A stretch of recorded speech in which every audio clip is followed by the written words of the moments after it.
Welcome to ballast billing software. ഇന്ന് നമ്മൾ discuss ചെയ്യാൻ പോകുന്നത് നമ്മുടെ ബില്ലിംഗ് സോഫ്റ്റ്വെയറിൽ എങ്ങനെ ഒരു പർച്ചേസ് ഓർഡർ ക്രിയേറ്റ് ചെയ്യാം എന്നുള്ളതാണ്. വളരെ ഈസി ആയിട്ട് തന്നെ നമ്മുടെ ബില്ലിംഗ് സോഫ്റ്റ്വെയറിൽ നമുക്ക് പർച്ചേസ് ഓർഡർ ക്രിയേറ്റ് ചെയ്യാൻ വേണ്ടി സാധിക്കും. പർച്ചേസ് ഓർഡർ എന്ന് പറഞ്ഞൊരു സെക്ഷനിലാണ് നമ്മുടെ പർച്ചേസ് ഓർഡറുകളെല്ലാം നമ്മൾ ക്രിയേറ്റ് ചെയ്ത് വെക്കുന്നത്. പ്രീവിയസ് ആയിട്ടുള്ള ഓർഡേഴ്സ് നമുക്ക് ക്രിയേറ്റ് ചെയ്തിരിക്കുന്നത് നമുക്ക് കാണാൻ വേണ്ടിയിട്ട് ഇവിടെ ഫ്രം ഡേറ്റും ടു ഡേറ്റും ഇട്ട് നമുക്ക് സെർച്ച് ചെയ്ത് നമുക്ക് പ്രീവിയസ് ആയിട്ടുള്ള പർച്ചേസ് ഓർഡറുകളെല്ലാം നമുക്ക് കാണാൻ വേണ്ടി സാധിക്കും. പുതിയതായി ഒരു പർച്ചേസ് ഓർഡർ ക്രിയേറ്റ് ചെയ്യാൻ വേണ്ടിയിട്ട് ക്രിയേറ്റ് ന്യൂ പർച്ചേസ് ഓർഡർ എന്ന് പറഞ്ഞൊരു സെക്ഷൻ ഉണ്ട്. അത് ക്ലിക്ക് ചെയ്ത് കഴിഞ്ഞാൽ പുതിയ പർച്ചേസ് ഓർഡർ എല്ലാം നമുക്ക് ക്രിയേറ്റ് ചെയ്യാൻ വേണ്ടി സാധിക്കും.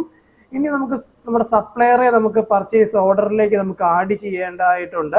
അതിനായിട്ട് സെലക്ട് സപ്ലയർ എന്ന് പറഞ്ഞൊരു സെക്ഷൻ ഉണ്ട്. അവിടെ നമ്മുടെ നിലവിലുള്ള സപ്ലയറുടെ ലിസ്റ്റുകളെല്ലാം നമുക്ക് കാണാൻ വേണ്ടി സാധിക്കും. ഈ ഒരു സപ്ലയർ അല്ല, പുതിയൊരു സപ്ലയറുടെ കയ്യിൽ നിന്നാണ് നമ്മൾ ഐറ്റംസ് വാങ്ങുന്നത് എന്നുണ്ടെങ്കിൽ ആ ഒരു സപ്ലയറെ നമുക്ക് വിൻഡോയിലേക്ക് ആഡ് ചെയ്യാൻ വേണ്ടിയിട്ട് ആഡ് ന്യൂ കസ്റ്റമർ എന്ന് പറഞ്ഞൊരു സെക്ഷൻ ഉണ്ട്.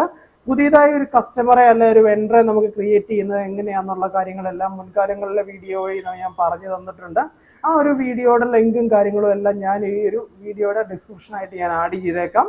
അപ്പൊ നമുക്ക് ഏതാണോ ആ ഒരു സപ്ലയർ അവിടെ ക്രിയേറ്റ് ചെയ്യുന്ന സമയത്ത് തന്നെ ഈ ഒരു ലിസ്റ്റിലേക്ക് നമ്മുടെ സപ്ലയർ ലിസ്റ്റിലേക്ക് ആ കസ്റ്റമറെ അല്ല ആ സപ്ലയറെ നമുക്ക് ആഡായിട്ട് വരും. ആ ഒരു സപ്ലയർ ഏതാണോ ആ സപ്ലയറെ ചൂസ് ചെയ്ത് കൊടുക്കുക എന്ന് പറഞ്ഞ് മാത്രമേ ഉള്ളൂ നമുക്ക് ഈ വിൻഡോയിലെ ഫംഗ്ഷൻ ആയിട്ട് വരുന്നുള്ളൂ. അങ്ങനെ ചൂസ് ചെയ്ത് കൊടുക്കുക. ബിൽ നമ്പർ എൻ്റർ ചെയ്യാനുണ്ട്, അതായത് പർച്ചേസ് ഓർഡർ നമ്പർ നമുക്ക് എൻ്റർ ചെയ്യാനുണ്ട്. അത് നമുക്ക് മാനുവൽ ആയിട്ട് നമുക്ക് നമ്മുടെ ചോയ്സ് അനുസരിച്ച് നമുക്ക് കൊടുക്കാൻ വേണ്ടി സാധിക്കും. ഒരു റാൻഡം ആയിട്ടുള്ള ഒരു നമ്പർ കൊടുത്ത് പോവുക.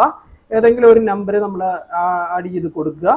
ശേഷം നമുക്ക് നമ്മുടെ ഐറ്റംസ് ഏതൊക്കെ ഐറ്റംസ് ആണോ നമുക്ക് വേണ്ടത് ആ ഐറ്റംസ് ലോഡ് ചെയ്യാൻ വേണ്ടിയിട്ട് ജസ്റ്റ് ഗ്രീൻ ബാർ ക്ലിക്ക് ചെയ്യുക. ശേഷം കീബോർഡിലെ എൻ്റർ കീ പ്രസ് ചെയ്യുക. അപ്പം നിലവിലുള്ള ഐറ്റത്തിന്റെ ലിസ്റ്റുകളെല്ലാം ഇവിടെ വന്നിട്ടുണ്ടാവും. ആ ഒരു ലിസ്റ്റിനകത്ത് നമുക്ക് ഏത് ഐറ്റംസ് ആണോ വേണ്ടത് ആ ഐറ്റംസ് സെലക്ട് ചെയ്യുക. വീണ്ടും എൻ്റർ കീ കൊടുത്ത് ലോഡ് ചെയ്യുക.